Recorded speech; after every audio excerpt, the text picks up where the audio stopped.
ಎಲ್ರಿಗೂ ನಮಸ್ಕಾರ. ಎಲ್ಲ ಹೇಗಿದ್ದೀರಾ? ಭಗವಂತ ಎಲ್ಲರನ್ನೂ ಚೆನ್ನಾಗಿಟ್ಟಿರಲಿ ಅಂತ ಕೇಳ್ಕೊಳ್ತೀನಿ. ಮದುವೆ ಕಾರ್ಯಕ್ರಮಗಳೆಲ್ಲ ಮುಗೀತು. ಇನ್ನು ಇವತ್ತು ಆರತಿ ಉಕ್ಕಡದಲ್ಲಿ ಬೀಗ್ರೂಟ ಅಂದರೆ ಕರ್ನೆರೆ ಇದೆ. ಹಾಗಾಗಿ ಮಕ್ಕಳೆಲ್ಲ 2 ದಿನದಿಂದ ಉಳ್ಕೊಂಡಿದ್ರಲ್ಲ, ಇವತ್ತು ಕರ್ನೆರೆ ಮುಗಿಸ್ಕೊಂಡು ಹಾಗೆ ತಮ್ಮ ತಮ್ಮ ಊರುಗಳಿಗೆ ಹೋಗ್ತಾರೆ. ನೋಡಿ ಮುಖ ಮುಚ್ಕೋತಾ ಇರೋದು. ಇವತ್ತು ಇನ್ನೂ ಸ್ನಾನ ಮಾಡಿಲ್ಲ ಅವಳು, ಹಾಗಾಗಿ ನನ್ನ ಮುಖ ತೋರಿಸ್ಬೇಡ ಅಂತಂದ್ಬಿಟ್ಟು ಅವಳು ಮುಖ ಮುಚ್ಕೋತಾ ಇದ್ದಾಳೆ. ಆಯಿತು ಬನ್ನಿ ಈ ಕಡೆ ಹೋಗೋಣ. ಮಕ್ಕಳು ಊರಿಗೆ ತೊಗೊಂಡು ಹೋಗೋಕ್ಕೆ ಸೀಬೆಹಣ್ಣು, ಸಪೋಟ ಮತ್ತು ಪಪ್ಪಾಯ ಎಲ್ಲನೂ ಕಿತ್ಕೊಳ್ತಾ ಇದ್ದಾರೆ. ಅದು ಹಣ್ಣಾಗಿದ್ದರೆ ಕಿತ್ಕೊಳ್ಬೇಕು, ಸುಮ್ಮನೆ ಅದೇ ಈಚೆಕಾಯಿಗಳು ಕಿತ್ಕೊಂಡ್ರೆ ವೇಸ್ಟ್ ಆಗುತ್ತೆ, ಅದು ಹಣ್ಣಾಗಲ್ಲ. ತೊಗರಿಕಾಯಿಗಳು ತುಂಬ ಚೆನ್ನಾಗಿ ಎಲ್ಲ ಬಲ್ತಿದೆ, ಅದನ್ನು ಕಿತ್ಕೊಳ್ರಮ್ಮ ಅಂತ ಹೇಳಿದೆ. ಅದಕ್ಕೆ ಬೇಡ, ನಮ್ಮ ತೋಟದಲ್ಲೇ ಇದೆ, ಅಲ್ಲಿ ಮಂಜುಳಮ್ಮ ಹಾಕಿದ್ದಾರೆ, ನಾವು ಅಲ್ಲೇ ಕಿತ್ಕೊಂಡು ಹೋಗ್ತೀವಿ, ಇಲ್ಲಿರೋದು ನಿಮಗೆ ಇರಲಿ ಅಂತ ಹೇಳಿ ತೊಗರಿಕಾಯಿ ಬೇಡ ಅಂತ ಹೇಳಿದ್ರು. ಮತ್ತು ಇಲ್ಲಿ ಸ್ನೇಕ್ ಪ್ಲ್ಯಾಂಟ್ ಕಿತ್ಕೊಂಡು ಒಂದು ಸಣ್ಣ ಪಾಟ್ಗೆ ಹಾಕ್ಕೊಂಡಿದ್ದಾಳೆ. ಇದೇನು ಬಿಡಿ, ಸ್ನೇಕ್ ಪ್ಲ್ಯಾಂಟು ಎಲ್ಲಾದರೂ ಬೆಳ್ಕೊಳ್ಳುತ್ತೆ, ಬಿಸಿಲಿದ್ರೂ ಬೆಳೆಯುತ್ತೆ, ನೆರಳಿದ್ರೂ ಬೆಳೆಯುತ್ತೆ, ನೀರು ಹಾಕಿದ್ರೂ ಬೆಳೆಯುತ್ತೆ, ಹಾಕದೇ ಇದ್ದರೂ ಬೆಳೆಯುತ್ತೆ. ಇಲ್ಲಿ ನೋಡಿ ಪಕ್ಷಿಗಳೆಲ್ಲ ಅರ್ಧ ಸೀಬೆಹಣ್ಣು ತಿಂದಾಕ್ಬಿಟ್ಟಿವೆ. ಸ್ವಲ್ಪ ಗಿಡದಲ್ಲೇ ಹಣ್ಣಾಗಲಿ ಆಮೇಲೆ ಕಿತ್ಕೊಳ್ಳೋಣ ಅಂತ ಬಿಟ್ಟರೆ, ನಾವು ಕಿತ್ಕೊಳ್ಳೋವರೆಗೂ ಅವೇ ಅರ್ಧ ಹಣ್ಣು ತಿಂದಾಕ್ಬಿಟ್ಟಿರ್ತವೆ. ನುಗ್ಗೆ ಸೊಪ್ಪು ಕಿತ್ಕೊಳ್ತಾ ಇದ್ದಾಳೆ. ತೊಗರಿಕಾಳು ಸಾರು ಮಾಡ್ತಾ ಇದ್ದೀನಲ್ಲ, ಸಾಮಾನ್ಯವಾಗಿ ನಮ್ಮ ಮನೆ ಅಡುಗೆಗಳಿಗೆಲ್ಲ ನಾನು ನುಗ್ಗೆ ಸೊಪ್ಪು ಬಳಸೋದ್ರಿಂದ ಸ್ವಲ್ಪ ನುಗ್ಗೆ ಸೊಪ್ಪು ಕಿತ್ಕೊಳ್ಳಮ್ಮ ಅಂತ ಹೇಳಿದೆ. ಅದಕ್ಕೆ ಅವಳು ನುಗ್ಗೆ ಸೊಪ್ಪು ಕೀಳೋಕ್ಕೆ ಹೋಗಿ ಇಡೀ ರೆಂಬೆನೇ ಮುರಿದು ಹಾಕ್ಬಿಟ್ಲು. ನುಗ್ಗೆ ಸೊಪ್ಪು ಮರ ತುಂಬ ಡೆಲಿಕೇಟ್ ಅಲ್ವಾ, ಅದು ಮುಟ್ಟಿದ ತಕ್ಷಣ, ಎಳೆದ ತಕ್ಷಣ ಇಡೀ ರೆಂಬೆನೇ ಬಂದುಬಿಡುತ್ತೆ. ನುಗ್ಗೆ ಮರನ ಆಗಾಗ ನಾವೇ ಕಟ್ ಮಾಡ್ತಾ ಇರ್ತೀವಿ, ಏಕೆಂದರೆ ಅದು ಕಟ್ ಮಾಡಿದಷ್ಟು ನುಗ್ಗೆ ಮರಗಳು ಚೆನ್ನಾಗಿ ಬೆಳೆಯುತ್ತಂತೆ.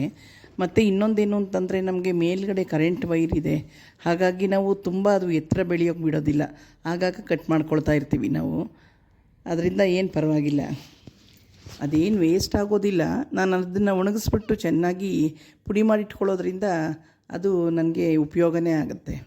ನಾನು ಈಗ ಸ್ವಲ್ಪ ದಿನದಲ್ಲಿ ಬೆಂಗಳೂರಿಗೆ ಹೋಗಿದ್ದಾಗ ನುಗ್ಗೆ ಸೊಪ್ಪನ್ನು ಮಾರ್ತಾಯಿದ್ರು. ಒಂದು 4 ಕಡ್ಡಿಗಳನ್ನ ಒಂದು ಕಂತೆ ಅಂತ ಕಟ್ಬಿಟ್ಟು ಅದನ್ನು 10 ರೂಪಾಯಿ 20 ರೂಪಾಯಿ ಅಂತ ಮಾರ್ತಾಯಿದ್ರು. ಅದೇ ಇಲ್ಲಿ ಹಳ್ಳಿಗಳಲ್ಲಿ ಸ್ವಲ್ಪ ಬೆಳೀತು ಅಂದ ತಕ್ಷಣ ಕಟ್ ಮಾಡಿ ಬಿಸಾಕ್ಬಿಡ್ತಾರೆ ಅದನ್ನು. ಹೇಗೋ ಒಂದು 3-4 ಪಪ್ಪಾಯ ಸಿಕ್ಕಿದೆ, ಮತ್ತು ಒಂದು 20-25 ಸಪೋಟ ಸಿಕ್ಕಿದೆ. ಇವೆಲ್ಲ ಇನ್ನೂ ಕಾಯಿದೆ, ಇನ್ನೊಂದು 3-4 ದಿನ ಆಗಬೇಕು ಇದೆಲ್ಲ ಹಣ್ಣಾಗೋಕ್ಕೆ. ಹಣ್ಣಾದರೆ ಮಾತ್ರ ತುಂಬ ಸ್ವೀಟ್ ಇದೆ, ಕಾಯಿ ಚೆನ್ನಾಗಿದೆ ನನ್ನ ಸಪೋಟ ಹಣ್ಣು. ಅದು ಕಿತ್ತಾಗ ಒಂಥರ ಹಾಲು ಬರುತ್ತಲ್ಲ, ಅದನ್ನೆಲ್ಲ ಹೋಗೋಕ್ಕೆ ಅಂತಂದ್ಬಿಟ್ಟು ನಮ್ಮ ಮನೆಯವರು ಅದನ್ನೆಲ್ಲ ತೊಳೆದು ಚೆನ್ನಾಗಿ ಒಣಗೋಕ್ಕಿಟ್ಟಿದ್ದಾರೆ. ಇನ್ನೂ ಸೀಬೆಕಾಯಿ ಎಲ್ಲ ತುಂಬ ಹಣ್ಣಾಗಿಬಿಟ್ಟಿದೆ, ಅದಕ್ಕೆ ದೋರ್ಗಾಯಿ ಮಾತ್ರ ತೊಗೊಂಡು ಉಳಿದಿದ್ದನ್ನು ಅಲ್ಲೇ ಇಟ್ಟಿದ್ದಾರೆ. ಎಲ್ಲರೂ ಕೂತ್ಕೊಂಡು ತೊಗರಿಕಾಯಿ ಅವರೆಕಾಯಿ ಬಿಡಿಸ್ಕೊಂಡ್ವಿ. ಈಗ ಅವರೆಕಾಳು ಹಾಕಿ ಉಪ್ಪಿಟ್ಟು ಮಾಡಬೇಕು. ಪಪ್ಪಾಯ ಕಟ್ ಮಾಡ್ಕೊಂಡು ತಿಂತಾ ಇದ್ದಾರೆ. ನೋಡಿ ಎಷ್ಟು ಒಳ್ಳೆ ಕಲರ್ ಬಂದಿದೆ ಪಪ್ಪಾಯ, ಹಾಗೆ ಟೇಸ್ಟು ಕೂಡ ತುಂಬ ಚೆನ್ನಾಗಿದೆ. ಇನ್ನು ಬೆಳಗಿನ ಬ್ರೇಕ್ಫಾಸ್ಟ್ ರೆಡಿ ಮಾಡಬೇಕು, ಮತ್ತು ಸ್ನಾನ ಪೂಜೆ ಆಗಬೇಕು. ಇನ್ನು ನಾನು ವೀಡಿಯೋ ಮಾಡ್ತಾ ನಿಂತ್ಕೊಂಡ್ರೆ ಲೇಟ್ ಆಗುತ್ತೆ ಅಂತ ಹೇಳಿ ಶ್ವೇತನಿಗೆ ಪೂಜೆಗೆ ಹೂ ಕಿತ್ಕೊಂಡು ಬಾ ಅಂತ ಹೇಳಿಬಿಟ್ಟು ನಾನು ಒಳಗಡೆ ಹೋದೆ. ಒಳಗಡೆ ಕಿಚನ್ಗೆ ಹೋದರೆ ಸಮೃದ್ಧಿ ಏನೋ ಮಾಡ್ತಾ ನಿಂತಿದ್ಲು.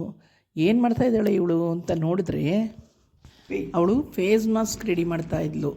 ಅಕ್ಕಿ ಹಿಟ್ಟು, ಮೊಸರು ಮತ್ತು ಟೊಮೆಟೊ ಎಲ್ಲ ಹಾಕಿ ಫೇಸ್ ಮಾಸ್ಕ್ ರೆಡಿ ಮಾಡ್ಕೋತಾ ಇದ್ಲು.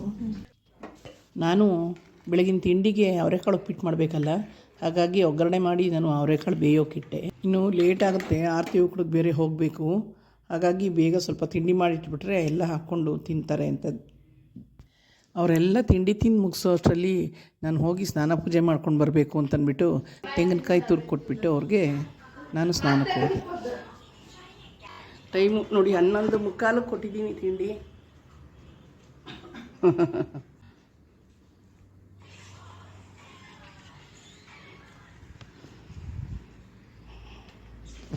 ನೋಡಿ ಒಳ್ಳೆ ಘಮ ಪರಿಮಳ ಬರ್ತಾಯಿದೆ. ಅವರೆಕಾಳು ಉಪ್ಪಿಟ್ಟು ನೋಡೋಕ್ಕೂ ಅಷ್ಟೇ ಕಲ್ಲರು ತುಂಬ ಚೆನ್ನಾಗಿದೆ.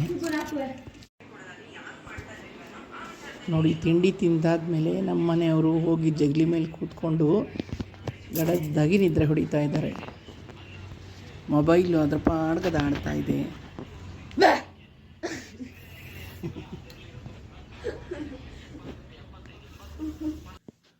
ಇನ್ನು ಈ ಮಕ್ಕಳಿಬ್ಬರು ತಿಂಡಿ ತಿಂದ್ಬಿಟ್ಟು ಮತ್ತೆ ಫೋನ್ ನೋಡ್ತಾ ಮಲಗಿದ್ದಾರೆ. ಇನ್ನು ಹೊರಡಬೇಕು, ಟೈಮ್ ಆಗುತ್ತೆ ಹೇಳಿ ಅಂದರೆ ಹೇಳ್ತಾ ಇಲ್ಲ. ಹಾಗಾಗಿ ಚಾಕ್ಲೇಟ್ ತೊಗೊಂಡೋಗಿ ಕೊಟ್ಟೆ. ಚಾಕ್ಲೇಟ್ ತೊಗೊಂಡು ನೋಡಿದ್ರೆ ಹೇಳ್ತಾರೆ ಅಂತಂದ್ಬಿಟ್ಟು ನೋಡಿ, ಅದಕ್ಕೆ ಇಬ್ಬರು ಹೇಗೆ ಜಗಳ ಮಾಡ್ತಾಯಿದ್ದಾರೆ. ಅವ್ರ ಮನೆಗಳಲ್ಲಿದ್ದರೆ ಬೆಳಗ್ಗೆ 7:30-8ಕ್ಕೆಲ್ಲ ರೆಡಿಯಾಗಿಬಿಡ್ತಾರೆ, ಸ್ಕೂಲ್ಗೆ ಹೋಗಬೇಕಲ್ಲ.